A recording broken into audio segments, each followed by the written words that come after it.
আগামী 1-2 বছরের মধ্যে এই নারায়ণগঞ্জের চেহারা বদলে যাবে ইনশাল্লাহ।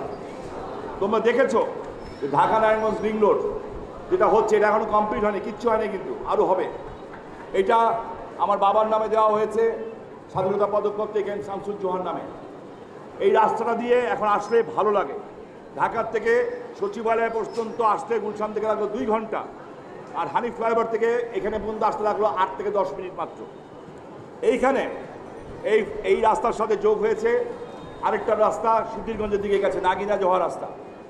আমি ভেবেছিলাম এই রাস্তাটা এইটুকুই হবে, গতকাল আমি মিটিং করে এসেছি, না, এই রাস্তা এইটুকু হবে না। ওয়ালটন ফ্রিজ কিনে অনেকের মতো আপনিও হয়ে যেতে পারেন মিলেনিয়াল, সেরা পণ্যের সেরা অফার। এই যে আমাদের ঢাকা নারায়ণগঞ্জ পুরানো রাস্তা, যেটা সাংবাদিক ভাইরা আপনাদের কাছে সুখবরটা দিয়ে যাই, এই পুরনো রাস্তা যেটা আছে 120 ফিট চড়া হবে, চড়া হয়ে চাষালার মোড়ে এসে উপর দিয়ে লুপ হবে। নারায়ণগঞ্জ রাইফেল ক্লাবটা পুরাটাই ভাঙা পড়বে, পেট্রোল পাম্পটাও ভাঙা পড়বে, রাইফেল ক্লাবকে আলাদা একটু জায়গা দেওয়া হবে। এই লুপ যে নাগিনা জোহা সড়কে যে জয়েন করবে, নাগিনা জোহা সড়ক যেটা আদমজির দিকে গেছে, ওই রাস্তা এখন লিং রোড যতটুকু চড়া ঠিক তার চেয়ে বড় হবে। এবং যারা পদ্মা সেতু দিয়ে আসবে, পোস্তগোলা দিয়ে উঠে, এই লুপ দিয়ে উঠে এইখান দিয়ে যে একটা স্ট্রেট ওয়েতে কাশপুর ব্রিজ দিয়ে উঠবে। এই অবস্থা হবে নারায়ণগঞ্জে। 3টা মেট্রো রেলের লাইন এখানে এসে জয়েন্ট হবে, 3টা মেট্রো রেল। এই ইহজগতে মায়ের উপরে কারো অবস্থান হয় না, তাহলে কেন আমরা যাচ্ছি কোথায়? এই প্রশ্নটা আমাকে খুব কষ্ট দিয়েছে। চট্টগ্রামে মাদকাসক্ত ছেলের হাতে খুন হলেন মা। মাদকাসক্ত ছেলে তার মার কাছে মাদকের জন্য টাকা চেয়েছিল, মা টাকা দেন নাই। সেই কারণে সেই ছেলে তার মাকে এলোপাতাড়ি চাপাতি দিয়ে কুপিয়ে হত্যা করেছে। কি উত্তর দিবেন আপনারা? আমি বা কি উত্তর দিব যে একটা ড্রাগ অ্যাডিক্টেড ছেলে তার মাকে কুপিয়ে মেরেছে? মনে করিয়ে দিচ্ছে আরেকটা ঘটনা। ঐশী নামের একটা মেয়ে, তার বাবা পুলিশ অফিসার, তার মা পুলিশ অফিসারের স্ত্রী, ঘুমিয়েছিলেন। ঘুমের মধ্যে সেও ড্রাগ অ্যাডিক্টেড ছিল এবং সে রাতের বেলায় ঘুমের মধ্যে সে তার মা বাবাকে জবাই দিয়ে দিয়েছে। গোলাম কলেজের ছাত্র এবং ছাত্রীরা, আমি খুব স্পষ্ট কথা বলি, আমি খুব স্পষ্ট ভাষী চেষ্টা করি, বিকজ আমি বিশ্বাস করি 2টা শ্রেণীর লোক, স্পেশাল লোক। এক, রাজনীতি, যে রাজনীতি করে তার কথা বলা উচিত, যদি সে সত্য কথা বলার সাহস রাখে তাহলে। You have to tell the truth.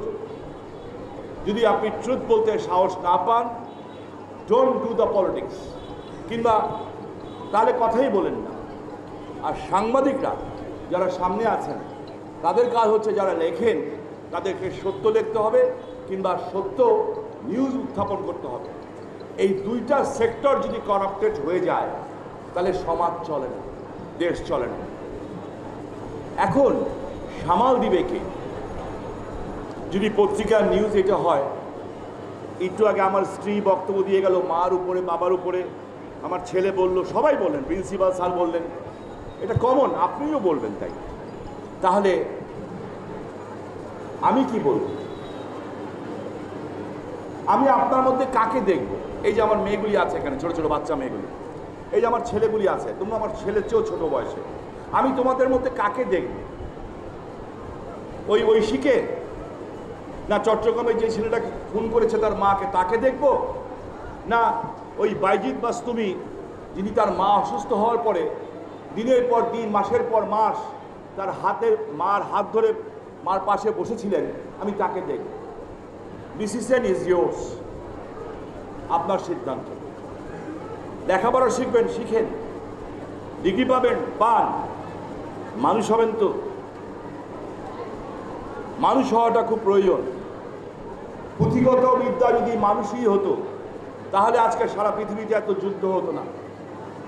পুঁথিগত বিদ্যা লেখাপড়া শেখার পরে যদি মানুষের মতো মানুষ হতো তাহলে আজকে সারা পৃথিবীর চোখের সামনে ইসরায়েল গাজার বাচ্চা বাচ্চা শিশুগুলিকে গুলি করে হত্যা করতো না, মারতো না তাদেরকে। ওরা তো বিদ্বান, ওয়েস্টার্ন কান্ট্রি, ওরা তো লেখাপড়া জানে, ওরা মারছে কেন? এই বিদ্যা ওরা কোথায় লাগাচ্ছে? সারা পৃথিবীতে যদি এক বছরের জন্য এই অস্ত্র কোম্পানিগুলি এক বছরের জন্য যদি অস্ত্র উৎপাদন বন্ধ করে, পৃথিবীর কোনো মানুষ একদিনের জন্য না খেয়ে থাকবে না আগামী 10 বছর 50 বছর। কিন্তু ওরা অস্ত্র উৎপাদন করবে কেন? ওরা মানুষ মারতে চায়, ওরা বৈজ্ঞানিক, ওরা সায়েন্টিস্ট। এখন আপনার মধ্যে আমি কাকে দেখব? আপনি ডিসিশন দেন। আমি কি ওই মানুষ মারার বৈজ্ঞানিক দেখব, না একটা দেশকে স্বাধীন করার জন্য জীবন যৌবনের 24 বছর কারাগারে আটকে দেওয়া, নিজের জীবন বিলিয়ে দেওয়া, পৃথিবীর কাছে মাথা নত না করা বঙ্গবন্ধু শেখ মুজিবুর রহমানকে দেখবে? ডিসিশন ইজ ইয়োর্স, আপনাকে দেখতে হবে। আমি আপনার কাউকে বলবো না যে আপনি ছাত্রলীগ করেন, আমি এটাও বলবো না আপনি রাজনীতি করেন। তবে আমি এটা বলবো, অবশ্যই সাধারণ ছাত্র, সাধারণ ছাত্রী, কোরআন কলেজ, মহিলা কলেজের আজকে যদি কোথাও কোনো অঘটন ঘটে, কোনো অন্যায় হয়, তোমাদের প্রতিবাদ দেখি না কেন? সেই অন্যায় যদি শামীম ওসমানও করে, সেই অন্যায়ের বিরুদ্ধে তুমি রাস্তায় নামো না কেন? তোমার কাজ কি? শুধু নিজেরটা? তোমার কাজ হচ্ছে এই সমাজকে পরিবর্তন করে দেওয়া। পৃথিবীর বিভিন্ন দেশে শ্রমিক সমাজ আন্দোলন করেছে, আর বাংলাদেশ এমন একটা দেশ যেখানে ছাত্র সমাজ আন্দোলন করে দেশ স্বাধীন করে নিয়েছে। তুমি জানো না হয়তো বা 69-এর গণ অভ্যুত্থানে সারা বাংলাদেশে 11 জন লোক মারা গেছিল। আমি তখন অনেক বাচ্চা। এই 11 জনের মধ্যে 10 জন ছিল নারায়ণগঞ্জে যারা জীবন দিয়েছিল।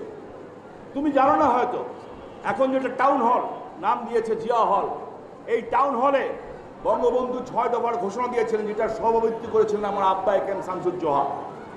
তুমি হয়তো জানো না যে এই দলটা দেশ স্বাধীন করেছে, এই দলটা জন্ম হয়েছিল আমার দাদুর বাড়ি বাইতুল্লাহ মানে, তুমি হয়তো জানো না। সেই নারায়ণগঞ্জ, যেই নারায়ণগঞ্জ 52, 65, 69, 66 সমস্ত আন্দোলনের নেতৃত্ব দিয়েছে, যেই নারায়ণগঞ্জে আমি শামীম ওসমান সহ আমরা একেবারে লো কোয়ালিটি, তোমাদের চেয়ে অনেক কোয়ালিটি কম ছেলেরা মানতে পারেন এই বঙ্গবন্ধু হত্যাকে। এই জন্য 7 জন ছেলে মিলে এই তুলনাঙ্গজের রাস্তার সামনে জেনারেল জিয়া জিন্দাবাদ জিন্দাবাদ দিয়ে 7 জন ছেলে হাত বাড়িয়েছিলাম, উনি হাত বাড়িয়ে দিয়েছিল, ওনার হাত ধরে ঝুলে বলেছিলাম খুনি জিয়ার গদিতে আগুন জ্বালা একসাথে। প্রচণ্ড মারা হয়েছিল, মোটরসাইকেল পায়ের ভিতর দিয়ে ঢুকিয়ে চারি মেরে উড়িয়ে দেওয়া হয়েছিল। আমরা কিন্তু ব্যথা পেয়েছি, কিন্তু মজা পেয়েছি বেশি। পরে আলোচনা করেছি আমরা কে কতটুকু বেশি মার খেলাম, কিন্তু জিয়াউর রহমানকে ফ্ল্যাগ নিয়ে ঢুকতে দেই নাই। এই কলেজ, এই তুলনা কলেজে 19 জন মন্ত্রী, রাজাকার শাহাদিদ সহ আমরা ঢুকতে দেই নাই। আমাদের শিক্ষক ছিলেন, রাজনীতি যারা করতেন তারা ছিলেন। আমি আজকে মনে করি আমাদের সেই শিক্ষক জীবন কানাই চক্রবর্তীকে, যে শিক্ষক আমাদের পাশে এসে দাঁড়িয়েছিলেন। এই তুলারাম কলেজে ছাত্রদের কথা বলতে যাওয়ার কারণে ওইখানে প্রিন্সিপালের রুম ছিল, ওইখানে দাঁড়া করিয়ে 3 জন police at a time 303 rifle দিয়ে আমাকে গুলি করেছিল। অ্যাট এ টাইম 15 রাউন্ড গুলি করেছিল, লাগাতে পারে নাই। আমি এক জায়গায় না লাফালাফি করে আমার শরীরে লাগতে দেয় নাই। তখন আমার স্যার এসে আমার সামনে দাঁড়িয়েছিলেন, ঢুকে পরীক্ষা চলাকালীন অবস্থায় গুলি করেছিল। 81 সনে গুলি করে আমার আবু বল নামে একটা ছেলেকে পরীক্ষা চলাকালীন অবস্থায় গুলি করে হত্যা করেছিল। এই কলেজে অনেক রক্ত আছে। আমাদের 85 জন ছেলে সেই দিন গুলিতে আহত হয়েছিল। সেই কলেজের সেই মাটির ছাত্ররা নারায়ণগঞ্জে যখন অপরাধ হয় তখন যদি যার যার এলাকায় চুপ থাকে, আমার কাছে ভালো লাগে না, আমার কাছে ভালো লাগে না। আই নিড ইউর হেল্প, আমি তোমাদের সাহায্য চাই। আমার বয়স হয়ে গেছে, আমি পারি না। যেখানে অন্যায়, যেখানে অত্যাচার, যেখানে অবিচার, সে যেই হোক না কেন, সে যেই হোক না কেন, হোক শামীম ওসমান, তোমাকে তার প্রতিবাদ করতে হবে, বিকজ এই দেশ তোমার। তুমি মনে করো না এই কলেজ থেকে তুমি লেখাপড়া করে ডিগ্রি পাস করে মাস্টার্স পাস করে বেরিয়ে যাবা, তোমার সামনে কোনো সুন্দর জীবন অপেক্ষা করছে। নো, আমি তোমাকে মিথ্যা স্বপ্ন দেখাবো না। তোমার পায়ে শক্তি আনতে হবে, ওই দরজায় কঠোর লাথি মারতে হবে, লাথি মেরে দরজা খুলতে হবে যে আমরা সামনের দিকে এগিয়ে আসছি, এটা আমার ফিউচার। আর তার জন্য তোমাদের সবচেয়ে বেশি দরকার যেটা, সেটা হচ্ছে বিদ্যা, লেখাপড়া।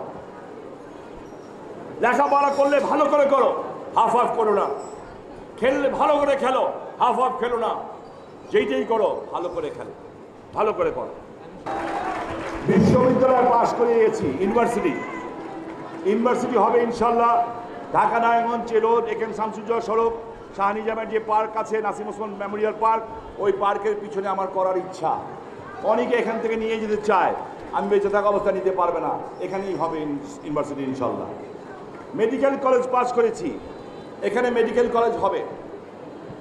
আপনাদের নেক্সট জেনারেশনের ভবিষ্যৎ IT sector. Sheikh Kamal IT institute রাস্তার এই পারে অলরেডি কাজ হচ্ছে।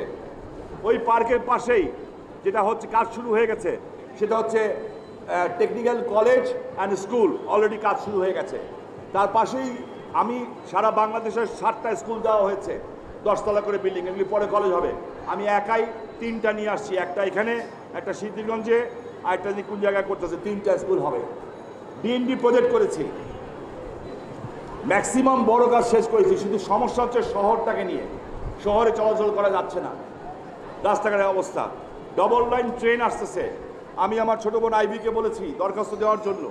আমি চাই এই ট্রেন লাইনটা বন্ধ হয়ে যাক, চাষার থেকে 2 নম্বর গেট পর্যন্ত ট্রেন লাইন যাওয়ার দরকার নাই, তাহলে এই শহরে কেউ চলাচল করতে পারবে না। আমি ওকে অনুরোধ করেছি, বলেছি, তোমাদেরকে বলে রাখছি, হয়তোবা সে করবে। সবাই মিলে একসাথেই কাজ করতে হবে for our next future, next generation. আমি চাই নারায়ণগঞ্জে, একটা ছোট্ট শহর নারায়ণগঞ্জ, এই শহরের সবগুলি ফুটপাত উঠিয়ে দিতে। ফুটপাত উঠিয়ে দিয়ে, মালয়েশিয়া একটা জায়গা আছে, ওখানে সব ইউনিভার্সিটি, নামটা জানি কি যাই হোক, একটা জায়গা আছে, ওখানে ফুটপাত নাই, সব উপর দিয়ে ওয়াকওয়ে করে দিয়েছে।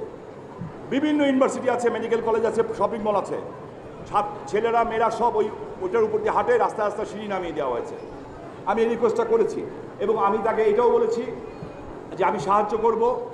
এই রাস্তাটার 2 পাশের বাড়িগুলি যদি সাদা রং করে দেওয়া হয়, আর সিটি কর্পোরেশন থেকে যদি ফুলের গাছ দেওয়া হয়, যে এই ফুলের গাছ আর এই ফুলের টবটা আপনারা লাগান, দরকার হলে ট্যাক্স মাফ করে দেওয়া হবে 1 বছর।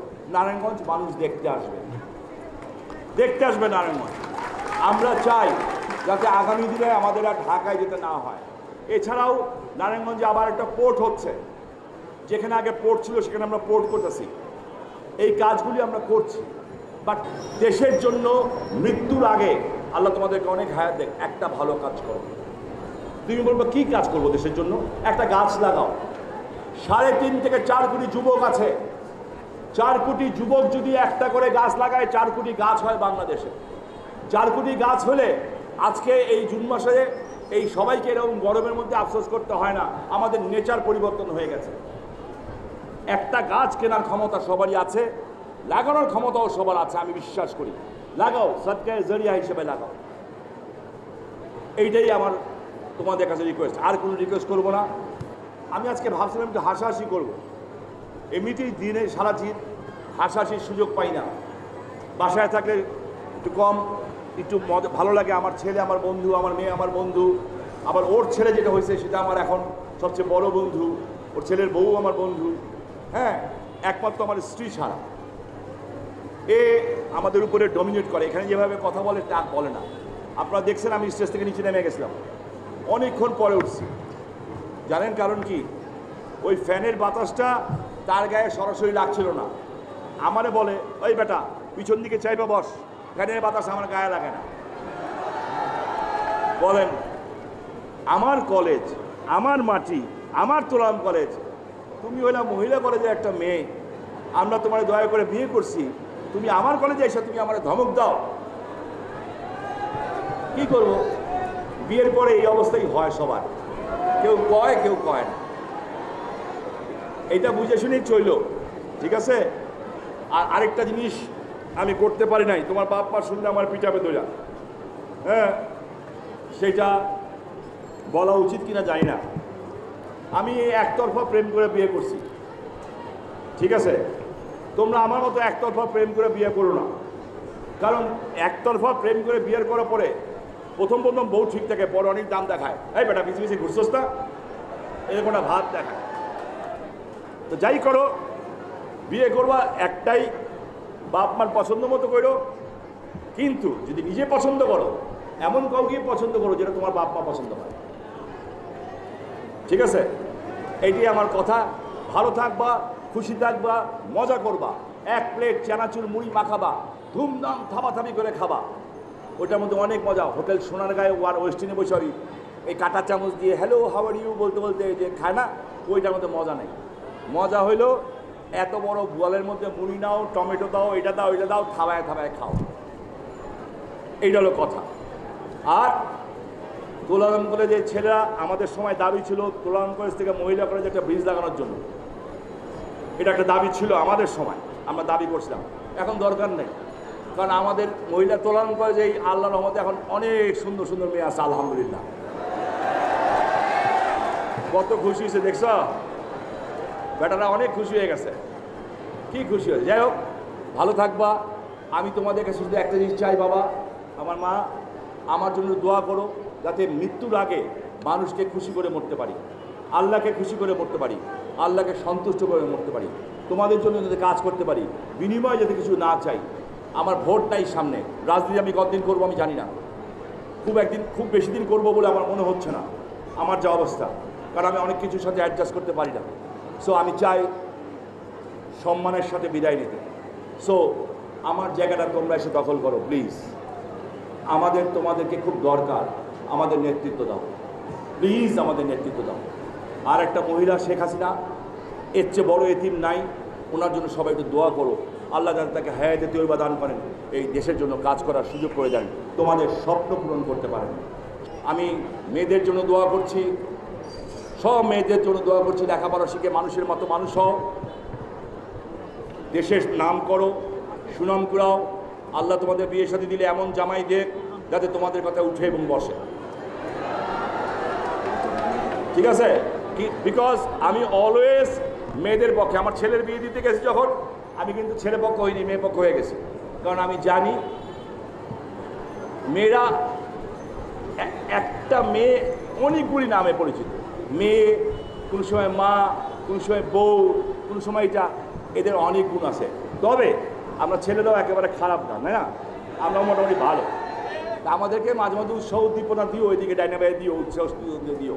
সকলকে ধন্যবাদ, খোদা হাফেজ, জয় বাংলা, জয় বঙ্গবন্ধু।